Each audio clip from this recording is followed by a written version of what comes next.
Everything changes in a matter of seconds in this league. Seriously, 1 second. A torn ligament, a blockbuster trade out of nowhere, or even just some random rookie minicamp tryout that nobody paid attention to. These aren't just your standard off-season headlines. No, they are literally the shockwaves that dictate who gets to hoist the Lombardi Trophy and who is stuck cleaning out their locker in the bitter cold of January. Welcome to NFL Nexus. We are your premier destination for the absolute deepest football analysis on the internet. Do me a huge favor right now, subscribe to the channel, drop a like on this explainer, and comment your thoughts down below as we go. Oh, and if you really want to support our deep dives, think about becoming a channel member. We're building something massive here, and we want you on board. So today we are taking a truly microscopic look into the brutal, calculated arms race that is the AFC. The Indianapolis Colts are making these moves that, well, on the surface, they seem kind of subtle, right? But honestly, they hold seismic consequences. Let's get into it. So, ask yourself this. What actually separates a championship roster from a completely forgotten season? Now, you might be wondering if it's just about having that superstar quarterback with a rocket for a right arm. I mean, sure, that helps, right? But no, it's really about the hidden margins, the relentless, just utterly exhausting pursuit of perfection in the shadows when the cameras are off. In this explainer, we're going to look at these off-season transactions not as mere news updates, because frankly, anyone can read a stat sheet, but as high-stakes chess moves, where every single millimeter matters.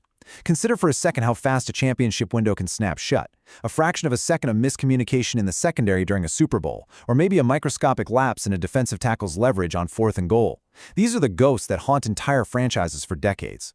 The line between immortal glory and agonizing failure is razor thin. Okay, let's dive into this and see exactly how one defensive mastermind is trying to tilt the scales of history in his favor. Section 1. The Year 2 Master Plan. Okay, so the honeymoon phase is officially over in Indianapolis. We're stepping right into the crucible of Year 2. Defensive coordinator Lou Anarumo isn't just building a unit out there. He is crafting this intricate, violently efficient machine.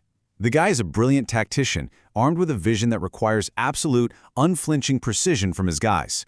In Year 1, you install the foundation. You get the basics down. But in Year 2, you unleash the beast. But here's the catch. To run Anarumo's system, you can't just be some freak athlete. You literally have to be a scholar of the game to play in a multiple defense. This isn't your standard predictable cover 3 shell that an elite quarterback can just diagnose in his sleep. When you explain Anarumo's strategy to a layman, honestly, it sounds like pure chaos. But it's not. It's controlled, weaponized chaos. He's muddying the waters for these quarterbacks by requiring every single defender to act as an adaptable chess piece. Imagine the exhausting mental gymnastics required pre-snap. A safety drops into the box, completely altering his run-fit responsibilities. Then, out of nowhere, a defensive end peels off the line into the flat, taking away the hot read. Meanwhile, linebackers are stunting into the A-gap, showing double-barrel pressure only to bail into deep zones at the last possible microsecond. Anarumo demands that his defense speaks a language the opposing quarterback simply cannot decipher. The ultimate goal isn't just to tackle the guy with the ball, it's to make the quarterback question his own eyes until he's already picking turf out of his face mask. Section 2. Anchors of the line. To build this complex machine, we really have to shift our focus down into the trenches. Forget the glorious high-flying passes and the spectacular one-handed catches for just a second. Down in the mud, this is the dark, brutal, physical reality where NFL games are actually won and lost. It's a world of shattered fingers, immense torque, and just suffocating pressure. Imagine 600 pounds of highly motivated human mass collapsing on you every 30 seconds. If you don't win here, your complex defensive schemes, they mean absolutely nothing. And in this dark place, there is a literal titan, DeForest Buckner. Anarumo's reverence for him is profound, calling him consistent. Now that sounds like a simple, almost boring word, right? But in the National Football League, consistency in the trenches is the absolute rarest commodity on earth. DeForest Buckner is the immense physical and leadership presence of this entire front. When an offensive line is forced to double-team Buckner on every single snap, literally sacrificing 2 elite blockers just to contain his sheer gravitational pull, it unlocks the rest of the chessboard for Anarumo to do whatever he wants. But listen. That dominance, it exacts a terrifying physical toll. 10. That is the number of years DeForest Buckner has survived in the meat grinder of the NFL. To play defensive tackle for a full decade, it's unfathomable. It's a testament to just an iron will. But recently, we saw the armor start to crack. A herniated disc in his neck cost him the crucial back half of last season. Really think about the heavy toll of that injury for a second. The spine, the neck. It's the absolute epicenter of a player's power. In the trenches, you don't just use your hands. You use your helmet, your cervical spine, driving upward against grown men who can bench press small trucks. A herniated disc isn't just a little pain you can play through. It is a structural failure of leverage. It means radiating nerve fire shooting down the arm. It means a complete inability to lock out your elbows and shed a block. His grueling rehabilitation, that quiet, agonizing work in the shadows just to stabilize that spine, is paramount. His return to full health isn't just a nice bonus for the team, it's the absolute foundation of the Colts' survival in the upcoming war.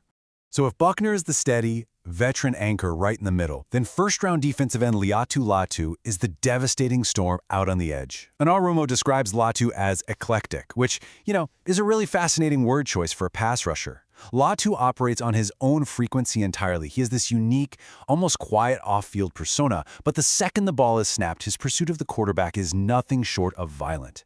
It's a literal masterclass in biomechanics. We aren't talking about just blind rushing here.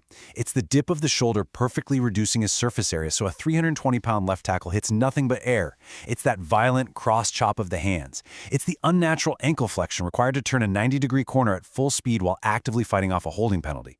Anarumo noted he was well on his way to double-digit sacks last year. This season, that impending pursuit of 10-plus sacks, driven by that eclectic, entirely unpredictable pass rush arsenal, is the exact nightmare fuel keeping opposing left tackles awake at night. Section 3. The secondary overhaul. If the defensive line is the infantry, the secondary and the linebackers act as the air defense. And right now, the radar in Indianapolis is blinking bright red. The loss of Zaire Franklin to Green Bay, that is monumental. He was the seasoned voice. He was the soul of this unit. When you lose the veterans who have commanded your huddle for years, you place immense, crushing pressure on untested youth. One miscommunication back there doesn't result in a 3-yard gain. No, it results in a 60-yard touchdown and a deafening silence falling over your home stadium. And the terrifying reality of this defense is that they are seriously considering handing the green dot, the defensive radio, the ultimate play-calling responsibility, to C.J. Allen, a rookie. Just imagine the weight of that helmet for a second. You're a 20-something kid standing in front of 70,000 screaming fans. The play clock is bleeding down to 0. You have a coach's voice crackling in your ear, and you have to instantly process the call, align 10 grown men, decipher Peyton Manning-level audibles from a veteran quarterback, and recognize a shifting formation, all in about 5 seconds. They aren't making this decision lightly. It's fueled by Allen's unmatched raw intensity, which you could see brilliantly on his pre-draft tape. He's a natural-born general, sure, but he is about to step onto the deadliest, loudest battlefield of his young life. Then, there's the heartbreaking, almost cinematic tragedy of Justin Wally. This kid was absolutely destined for greatness, slated to replace the legendary Kenny Moore too. And then, in a completely meaningless training camp drill, a sudden stop. The cleat catches the turf, a loud pop, an ACL tear. Destiny just completely stolen before it even began. Look, tearing an ACL isn't just a physical injury. It is a profound psychological trauma. It means isolated, agonizing hours in a cold training room, just grinding through scar tissue. It means having to learn how to trust your own body again when your mind is screaming at you that the knee's going to give out. But Anarumo, he refuses to let Wally's story end in that training room. He recounted this breathtaking moment in practice against the Ravens, where Wally didn't bite on a Lamar Jackson double move. He fluidly flipped his hips and broke up a deep pass intended for Rashad Bateman. Most rookies, especially ones coming off catastrophic knee surgery, would have been left completely in the dust on a play like that. But Wally has an energy that just cannot be extinguished. His grueling physical resurrection is, for sure, one of the most vital storylines we are tracking this entire year. Looking at the deepest parts of the field, we have to analyze this fascinating dichotomy happening in the safety room. On one hand, you've got the raw, physical violence of rookie A.J. Halsey, a third-round pick that Anarumo simply labels a baller.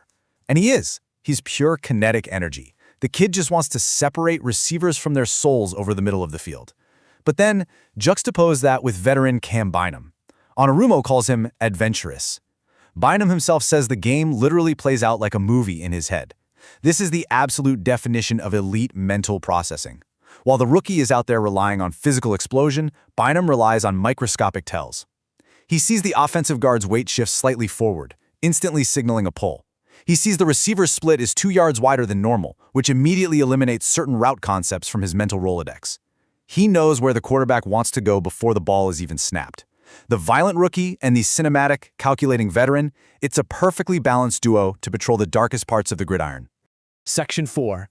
Mind of a cornerback. All of this complex secondary coordination relies on one fundamental truth.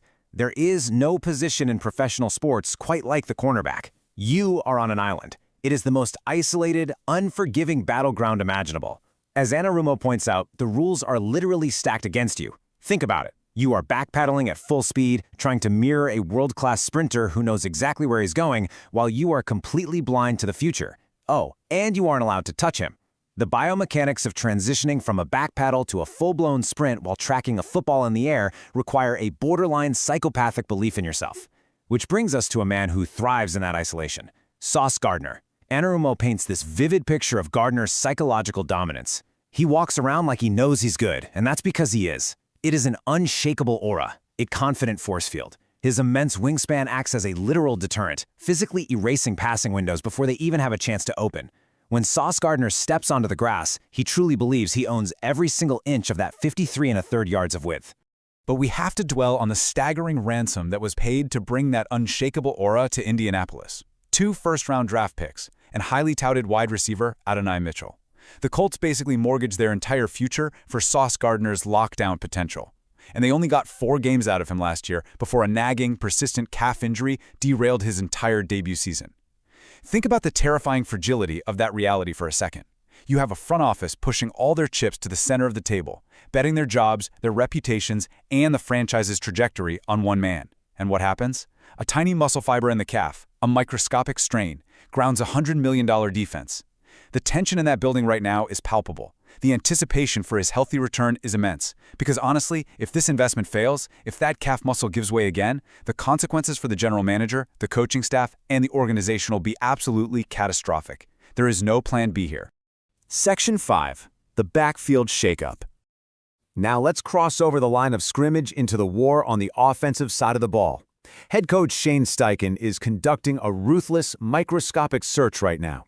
He already has his superstar in Jonathan Taylor, but in this league, the attrition rate is simply too high. One running back is never enough. You need an absolute workhorse waiting in the wings. Steichen is searching his laboratory for the absolute perfect physical specimen to back up Taylor, and the post-rookie minicamp moves reveal this hidden, brutal calculus based purely on the physics of leverage. Check this out.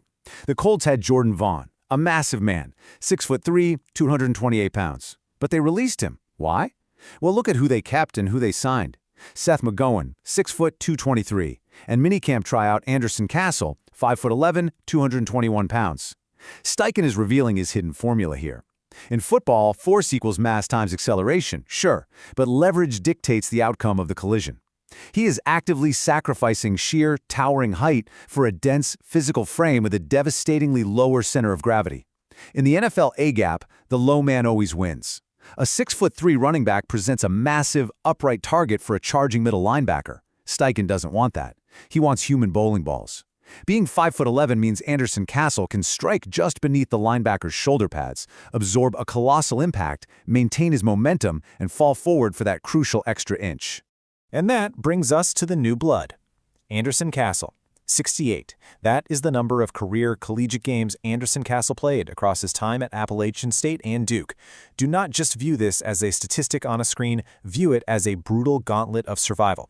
College football is a demolition derby. 68 games means thousands of practice reps. It means hundreds of high-speed car crashes disguised as tackles. It means turf burns, countless hours in ice baths, playing through bruised ribs, and accumulating invisible scars over half a decade. To survive 68 games as a running back is a profound statement of absolute durability. When the Colts front office looks at him, they don't just see some undrafted tryout player who showed up on a Tuesday.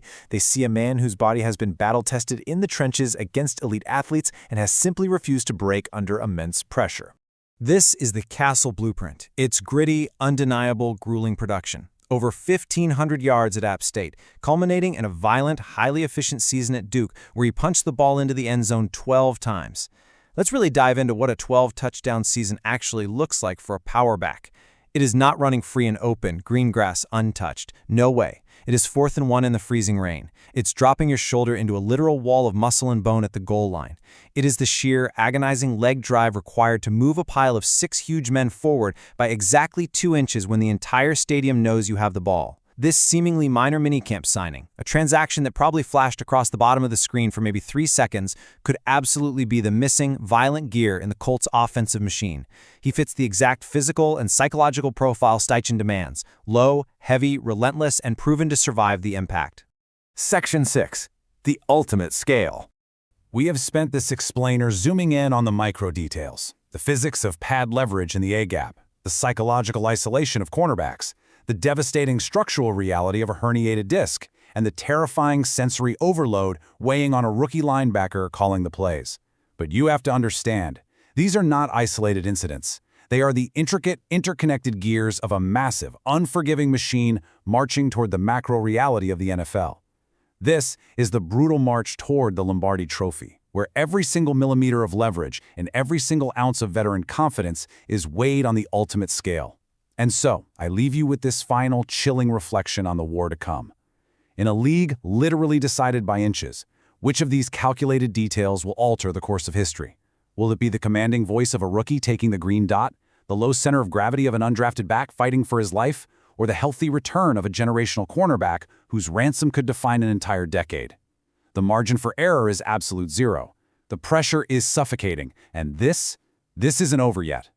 Thank you for joining us for this deep dive. Ensure you are subscribed to NFL Nexus, like this explainer, and comment your thoughts below to never miss the crucial details that decide the fate of this league. Oh, and consider becoming a channel member to support what we do. Until next time.